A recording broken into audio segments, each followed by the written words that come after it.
Tampa. Hello, USF. I know I'm only the second most exciting thing that's happened here in the last few days. Your big win to open your football season got some attention. But I am always happy to be at a university that is doing such a superb job in preparing the next generation of students.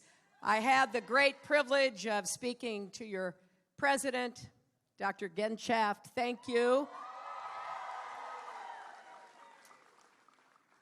And I will talk in a minute about some of what I've learned about USF and why I think a lot of what you do here is a model for what we need to do in higher education.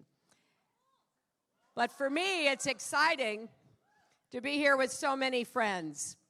I want to start by thanking Mary Lent, who just introduced me, Air Force reservist, former commander of the 927th Aircraft Maintenance Squadron, a woman who has served her country with honor and distinction. I would be proud to be her commander-in-chief. I want to thank your extraordinary mayor, Bob Buckhorn. Bob is an example of the kind of leader who gets things done by bringing people together, setting big goals, and working to achieve them. That's exactly what I want to do as president, and I look forward to working with Bob and the people of this great city and region. And that includes a longtime friend of mine, State Senator Arthenia Joyner. I have known Arthenia long before she was in elected office, but she's always been an activist, always trying to make things better for people. I've known her for, I hate to admit it, 25 years. And I am so grateful she is my friend. This is the countdown to one of the most important elections in our lifetimes. No matter what's your age, this is going to determine so much about your futures, the futures of our children and grandchildren. The stakes could not be higher. Everyone knows what an important state Florida is, and it's not just because it's always a hard-fought state. It's because Florida shows all of the excitement, the dynamism, the opportunities, as well as the challenges and problems that we have to face together. So we have 62 days to make the case, and I can't do it without you. And I'm here. I'm here to lay out my case one more time and to ask for your help, because every single vote counts.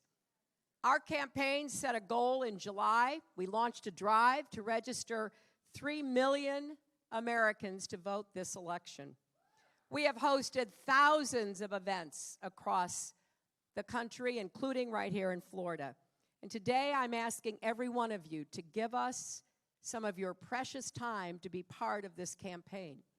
And I'm going to run through some of the reasons why every single person here has a real stake in making sure our country heads into the future with confidence and optimism, that we truly are stronger together, because that's what will determine whether we have the economy that produces more good jobs with rising incomes, whether we have an education system that prepares our young people for the jobs of the future, whether college is affordable, whether student debt can be paid back, whether our healthcare system works, whether we lead the world with strength and steadiness, working with allies and partners to make sure that we move toward peace and prosperity. There is an exciting, bold agenda before us But it cannot be done by any one person. It must be done by all of us. And that is something that Donald Trump does not understand.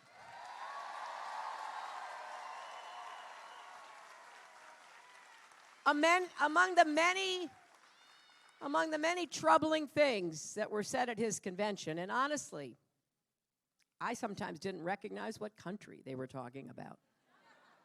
It was so dire, so dark, so divisive, so dangerous. But among the things he said was, "I alone can fix it." Think of who that leaves out. Our men and women in uniform, troops on the front line, people like Mary who put on the uniform of the Air Force to serve our country. Think about the police and firefighters who rush toward danger. Think about those brave police officers and emergency responders in Orlando when the Pulse nightclub was attacked. Think about all the teachers, the educators, the professors, the staff who work to give young people a much better chance in the race of life. Think about all the hardworking people who can't build a house by themselves, can't erect one of Donald Trump's skyscrapers by themselves. Think of all the small businesses that take a big chance. My dad was a small businessman. I know what a chance it is. He couldn't do it alone. He needed customers. He needed suppliers.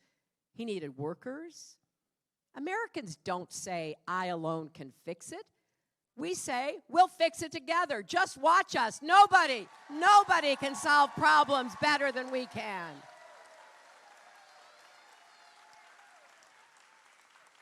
And I want to be a president for all Americans, not some Americans.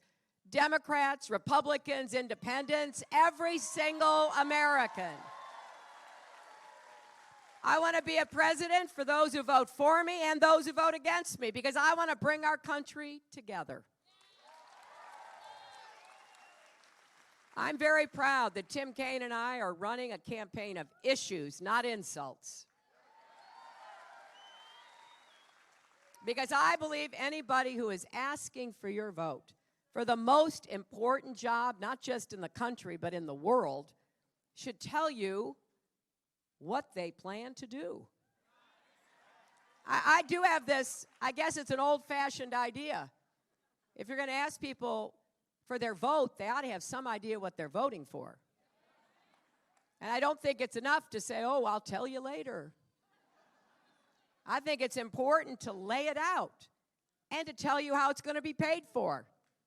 And that's why, starting today, and especially for young people, but really for everybody, we are putting out a book. It's called Stronger Together. And in it, it shows this is more than a slogan for the campaign. This is a blueprint for America's future. Among the things that we talk about is the core of our agenda.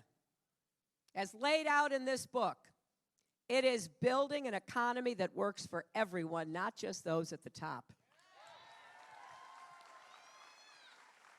We're going to make the biggest investment in new jobs since World War II.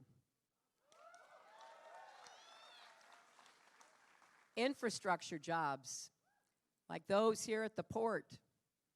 Our roads, our bridges, our tunnels, our ports, our airports, they need work, and there are millions of jobs to be done. And in addition to what you can see, what about our water systems, our sewer systems? We need a new modern electric grid to be able to take in clean, renewable energy that can then move us toward that future we seek. I have a plan to install 500 million solar panels by the end of my first term.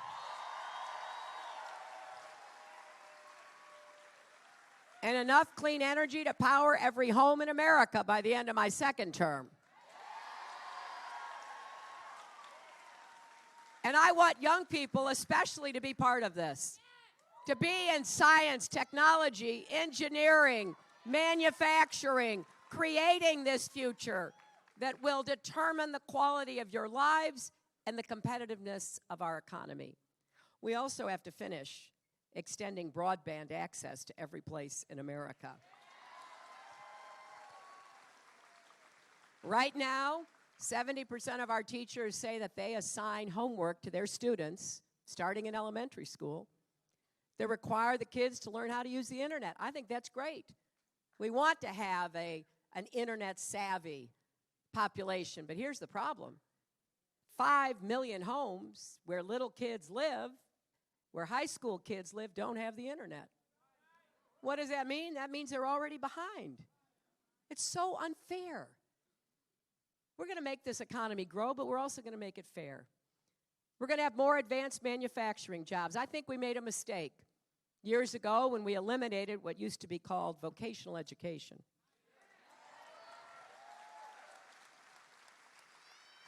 We've got to return technical education to our high schools, our community colleges. There are, right now, more than 1 million jobs that can be filled by people who are machinists, computer designers, tool and die makers. But for whatever reason, they haven't been given the chance to get that training. And maybe they've been told, you know what, the only future is to go to a great university like USF. Well, that is true for a lot of people, but it's not true for everybody. And we need to make the hard work that builds America the kind of great work with respect and purpose that is going to attract a new generation. That's why you'll read what I want to do in here. We're going to try to make community college free. We're also going to have apprenticeship programs. I'm going to give a tax credit to any company that is willing to pay a young person while that young person is learning the job at the same time.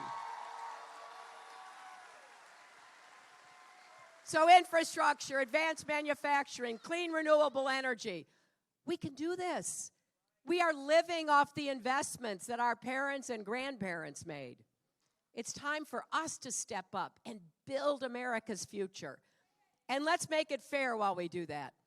That's why I've said we're going to emphasize the importance of small businesses.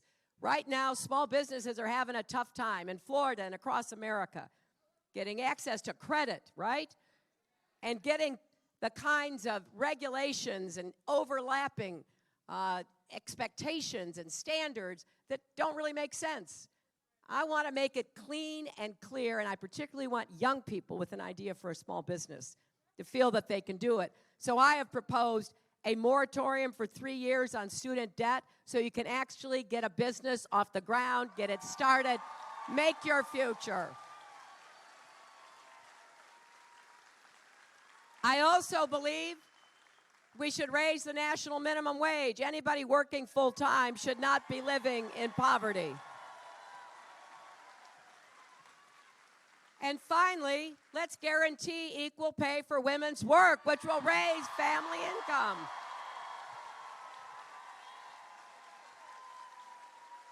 Anyone who's willing to work hard should have enough money to raise a family. Did anybody of you watch any of the Democratic convention? Well, I don't know if you saw these two young people, 17 years old from Kansas. Young man, young woman. Went to the same high school, about to be seniors, get a summer job, working in a pizza restaurant in their hometown. They're pretty excited. I remember when I had what I thought of as my first real job. Not babysitting, not, just kind of knocking around, but a real job where I had to actually show up someplace and get a paycheck. That was pretty exciting. So the young man, young woman were at our convention. Here's the story they told. They were talking together one day after work.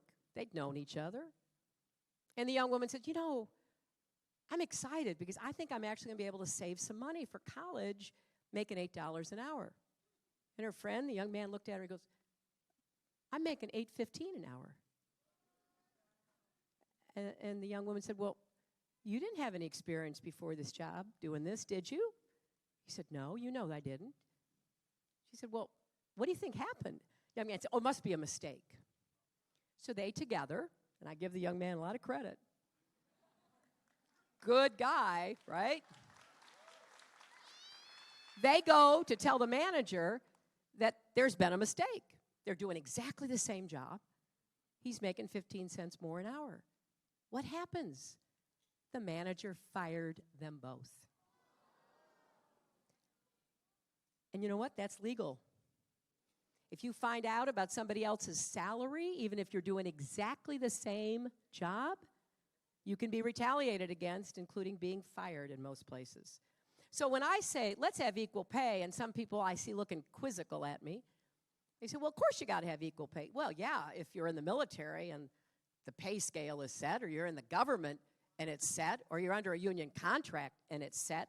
But if you're in the vast majority of jobs in America, you have no idea whether you're being paid fairly. So we cannot let that continue. That's wrong in America. If you're doing the job, you deserve to get the pay. And so how are we going to fund this? Well, I'll tell you, we're going where the money is. We're going to the people who've made the money in the last 15 years. We're going to the top 10%, the millionaires, the billionaires. They're going to have to start paying for supporting our military, supporting our education system, supporting our healthcare system. There could not be a bigger contrast between what I've proposed when it comes to taxes and what Donald Trump has proposed. He actually has proposed giving trillions, and I mean that with a T, trillions in tax cuts to big corporations, millionaires, billionaires, and Wall Street money managers. That would not only explode our national debt, it would lead to massive cuts in education and health care. And many of his proposals would really benefit his own family, but do nothing for the remaining 99+% of Americans. And in fact, independent analysts have said this. They've looked at our plans. He doesn't have much in the way of plans, but they've looked at what he has said. And they've concluded if we did what Trump is recommending, we would lose 3.5 million jobs in 4 years. If we do what I'm recommending, we stand to gain over 10 million jobs in the next 4 years.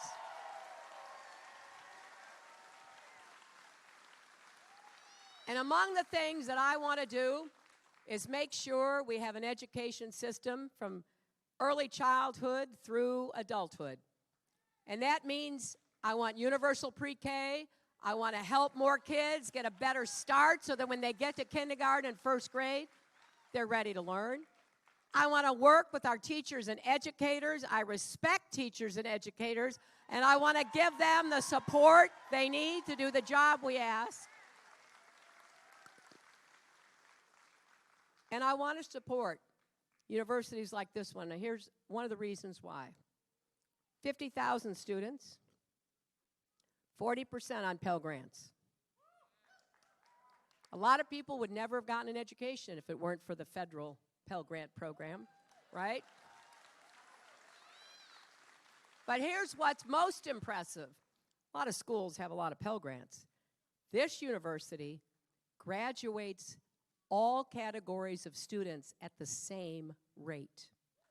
If you're a Pell Grant student, a non-Pell Grant student, if you're white, African American, Latina, or Latino, Asian, everybody graduates at the same rate. And why that happens is because this university makes a particular commitment to every student and moves as quickly as possible to help kids who maybe are first-generation college students, right? I got to tell you, when I got to college, now my father went to college on a football scholarship. I knew I wasn't going to college on a football scholarship. My mother had a really difficult childhood. She never got to go to college. So my dad couldn't really tell me much about going to college because he basically played football for 4 years and loved it. My mom couldn't tell me. So when I got to college, I felt so out of place. I was so nervous. There used to be something way back in the dark ages called collect phone calls, where you would call collect, which meant that your parents had to pay for it, and you just waited to see whether they'd accept it. So I called home and I said, I can't do this. It's too hard. Everybody here is smarter than I am. They're better prepared than I am. I want to come home. And my father, who didn't want me to go so far away to school anyway, he said, good, come home. And my mother said, no, you have to stick it out. And if you feel the same way at the end of the year, then you can make a different decision. Of course, my mother was right. I loved it within a month or two. But I know what it feels like to show up and wonder, can you make it? Are you good enough? Are you smart enough? And thank goodness, USF has people waiting to mentor and reassure and guide students. Every single college and university needs to have that. And then we got to make it affordable so kids don't have to leave because they no longer have the funding that they need.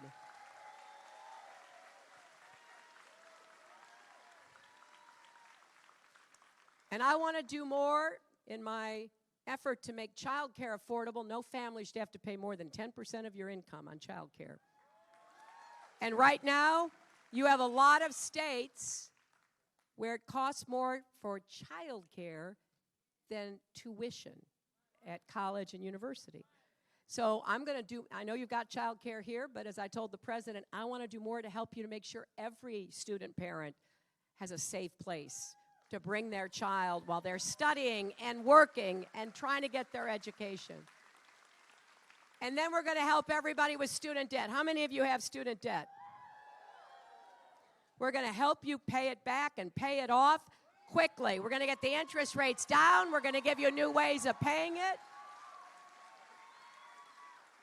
Because right now we have too many people laboring under student debt in a way that holds your own futures back. So we're going to lift that burden off of you. And we're also going to make sure you can get quality, affordable health care.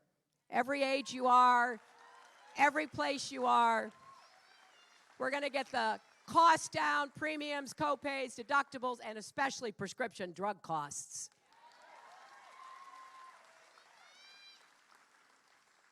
And there are two other things we're going to take on, because I've heard about this all across America. We're going to take on helping more people with mental health and addiction problems. Get the help you need. So I'm excited about what we can do to create an economy, an education, and healthcare system that works. And while we do it, we're going to be protecting the rights of Americans, all Americans. We have fought too hard. We have come too far. And that means civil rights. And it means women's rights and gay rights and voter rights and workers' rights and disability rights.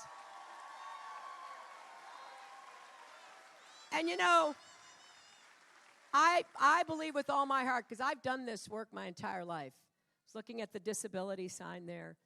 My first job out of law school was with the Children's Defense Fund. I did a lot of interesting things. And one of them was to gather evidence about why so many kids with disabilities were out of school. There was no requirement that you went to school if you were blind, deaf, in a wheelchair. And we changed the law, the first nation in the world to do that. And I am so proud of our country. So these rights are not for somebody else. We all know somebody. We all know a woman. We all know somebody in a racial or ethnic minority. We all know a worker or a voter. We all know a gay person. And we all know somebody with a disability. These are our rights.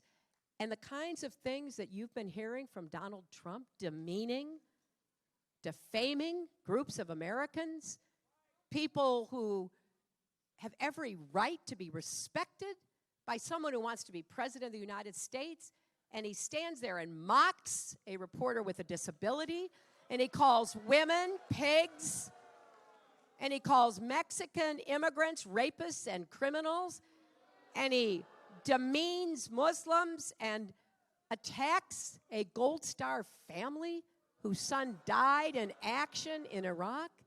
That's not who we are. So yes, we have a lot of plans, but we also have values, my friends. And we're going to stand up for American values. Our book also outlines how we're going to keep our country safe from all threats. We're going to work with our allies, not insult them. We're going to stand up to our adversaries, not cozy up to them. We're going to have real plans, not claims and secret plans. This November, the American people have a big choice to make when it comes to national security. On the one hand, we have Donald Trump, who has called the American military a disaster, who disrespects our military leaders by saying, and I quote, "I know more about ISIS than the generals do." His companies, and listen to this, because I know there are a lot of veterans and a lot of active duty people based here in Tampa. His companies, Trump companies, have fired veterans because they had to take time off to fulfill their military commitments. And we all saw him disparage the Khans, a Gold Star family who lost their son in a car bomb explosion in Iraq, as he ran toward it to prevent the loss of life of the people in his unit and saving hundreds of his fellow soldiers. And when asked why he would insult a Gold Star family, he suggested that his sacrifices are somehow comparable to theirs. Because he said, and again I quote, you can't make this up. He said, "I work very, very hard. I've had tremendous success."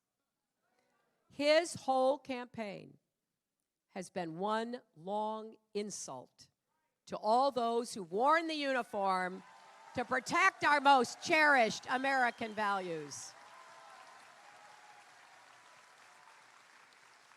And a man who is so wrong about our veterans isn't right to serve as our commander-in-chief. And when it comes to fighting ISIS, he has been all over the map. You would have to literally map it out. He's talked about letting Syria become a free zone for ISIS. Look at the map, Donald. He's talked about sending in American ground troops. Not on my watch. That is not what we are going to do. He's even talked about using nuclear weapons. He's very loose in his talk about nukes. He says he doesn't care if other countries get them, doesn't know why they haven't been used already. I mean, it's so mind-boggling. When I hear these things, I say that can't be true. And then they replay it for me again. He says he has a secret plan to defeat ISIS. But the secret is he has no plan.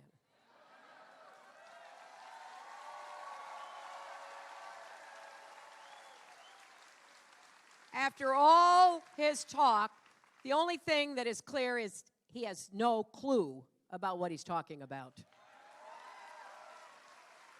And rather than work with our allies, he chooses to insult them. Just last week, in a few hours, he managed to turn his trip to Mexico into an embarrassing international incident. He got into a Twitter war with the president of Mexico. He is temperamentally unfit and totally unqualified to be president of the United States.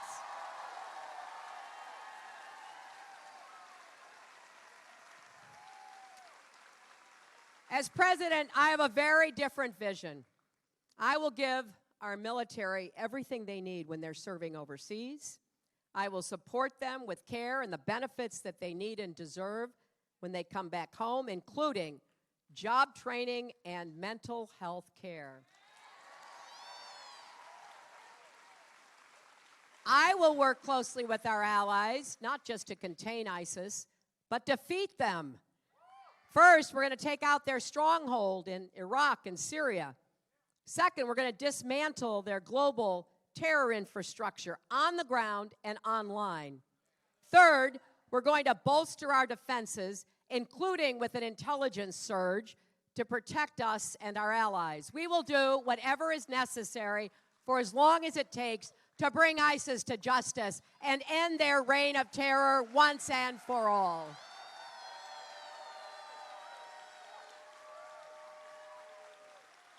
And I will tell you this, I am a very patient person. I don't quit. I don't give up. I don't blink. This Sunday will be the 15th anniversary of the attack of 9/11. I was a senator from New York. I knew people who were killed.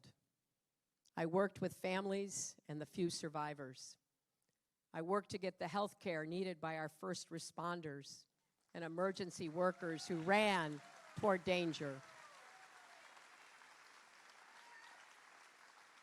I worked to make our country safer and to rebuild New York and the Pentagon. But I always was determined to do anything I could to bring bin Laden to justice. And thanks to the very patient, painstaking work of the American intelligence community, finally, when I was Secretary of State, we were given the opportunity to evaluate the best evidence we had seen in a long time. And I was honored to be part of that small group in the Situation Room advising President Obama as we went through the evidence over and over and over again, trying to decide, was it credible enough, strong enough to take action? And if we did, what kind of action? Would it be a missile strike? Would it be a bombing? Would it be an attack by special forces? And when it came time to go around the table, these were all extremely experienced, thoughtful experts. We all gave our opinions. I was one who said, I thought it was worth the risk. And I was...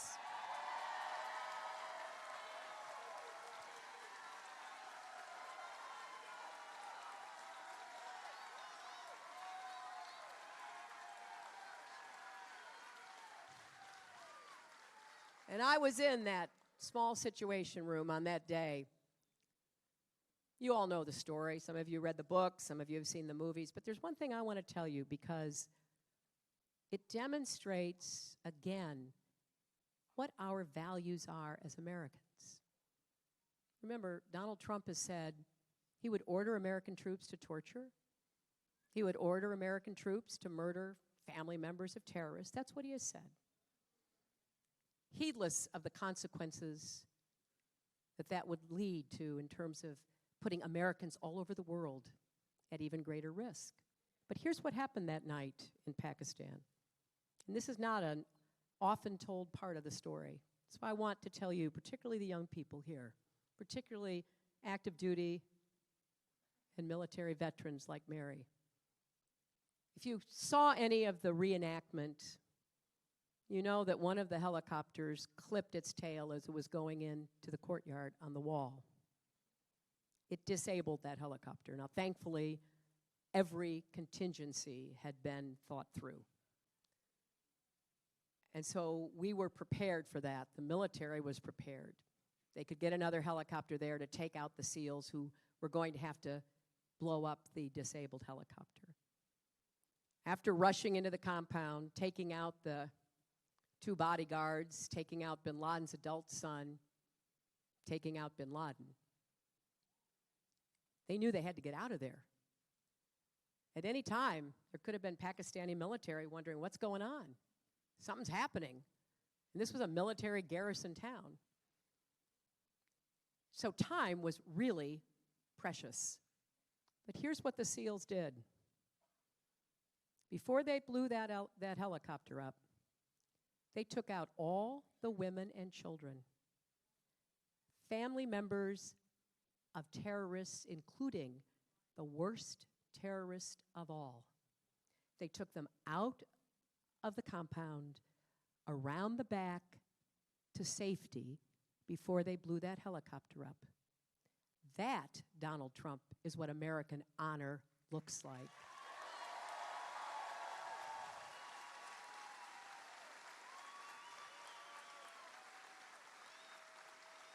I want to mention just 3 other threats.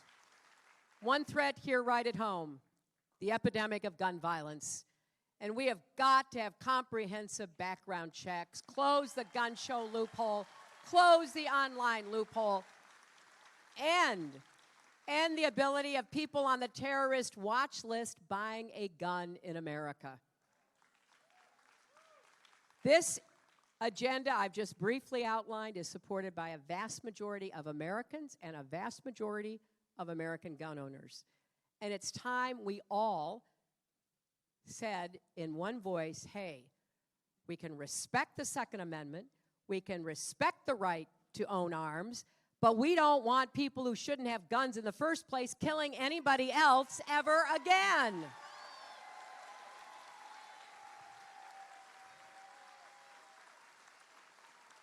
Another threat to our country is climate change. 2015 was the hottest year on record, and the science is clear. It's real, it's wreaking havoc on communities across America. Last week's hurricane was another reminder of the devastation that extreme weather can cause, and I send my thoughts and prayers to everyone affected by Hermine. But this is not the last one that's going to hit Florida, given what's happening in the climate. Nobody knows that better than folks right here in Tampa and in the broader region. Sea levels have been rising here about 1 inch per decade since the 1950s. At the rate we are going, by 2030, which is not that far away, $70 billion of coastal property in this state will be flooding at high tide. And whenever our infrastructure is threatened, so too is our homeland security. The next president will have to work with communities like Tampa's to prepare for future storms.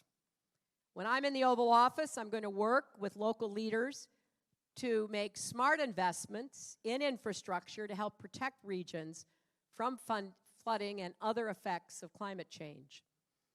I'm going to continue to work on the international and national level to try to turn the clock back, to stabilize and reduce emissions even more, to try to gain more time. But we're going to have to begin working immediately on mitigation and resilience and prevention as well. And what about Donald Trump? Well, he doesn't even believe in climate change. He says it's a hoax invented by the Chinese. And he says, quote, "You can't get hurt with extreme weather." Now, this is the same guy who at one of his golf courses in some coastal place has demanded that a seawall be built to protect his golf course from rising tides. So it's all fine if it affects Donald, but if it affects the rest of humanity, he could care less. If it affects people who lose their homes or their businesses that took a lifetime to build, doesn't matter to him. When it comes to protecting our country against natural disasters and the threat of climate change, once again, Donald Trump is totally unfit and unqualified to be our president. And let's not forget, the next president also has to keep our country safe from public health crises like Zika. It's painfully obvious we can't rely on the Republican Congress or Republican governors to fund an adequate response. They can't help themselves from playing games even when lives are on the line. I call on all Republicans to put people before politics and finally vote in favor of a clean funding bill to fight Zika right here in Florida.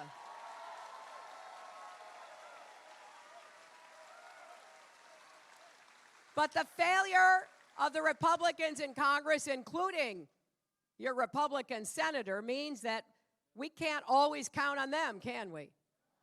So last month, I announced that as president, I will create a public health rapid response fund to be available when emergencies occur, to have a consistent budget to better enable government agencies at all levels to quickly respond to major public health crises and pandemics. This will complement our efforts to prepare our country to deal with those challenges. And because of climate change, we're going to have more of them. Because of mobility around the world, you can get on a plane in Africa and bring Ebola to the United States. You can be a mosquito in Brazil and make your way to Florida. We've got to be better prepared. It's always better to invest a penny in the front end than to have to pay many dollars after the crisis has already occurred. That's why it is time that when we talk about protecting public health, to put politics aside and put our people's needs first. Now, I'm excited about doing all of this with you, for you, on your behalf, but I can't do it without you. And here's what I'm asking. The deadline to register voters is October 11th. If any of you are not registered, or you're not sure you are registered, or you're a student and you're registered somewhere else, but it would be more convenient to vote here, you have until October 11th. So please learn how to register. You can go to iwillvote.com and learn how to do that. You can go to my website, hillaryclinton.com, and learn how to do that. We're also building volunteer teams. So you can get involved by going to hillaryclinton.com or text JOIN, J-O-I-N, to 47246. Or you can sign up here today. Are there people with clipboards somewhere around here? On the way out, I guess. You can sign up here today to have a volunteer registration shift. And you can also apply, if you're really interested, to our Get Out the Vote Fellowship Program. We're going to organize special groups to get people to the polls, and we need you. This state has so much promise, and I want to be the best president that you could possibly have in Florida. I want to work on all of these issues, everything that's in this blueprint that we have published. And I want particularly to give the young people of this university, this state, this country, the best shot you can have to be part of the American dream, however you define that. Many of us who came before know that there were barriers in the way. When I was a young woman, there were schools I couldn't go to, jobs I couldn't get, scholarships I wasn't eligible for, just because I was a woman. And a lot of those barriers have been knocked down. For every African American, Latino, Asian American, Native American, gay American, you know that barriers have been knocked down, but they're not all down. And we got to make sure they're all gone, and that no demagogue can ever bring them back and can ever exploit the fears and insecurities of the American people. So please, vote this year like your future depends on it, because it does. And if you give me the great honor of serving as your president, I will get up every single day in that White House, and I will work my heart out for those better jobs, better educational opportunities, better health care with quality and affordability, protecting our rights, protecting our country, unifying America. Because we need to be the United States, not the divided states of America. And yes, remember, as that sign over there says, I believe this too. Love trumps hate. Let's have a future that proves that's true. Thank you all. God bless you. enough.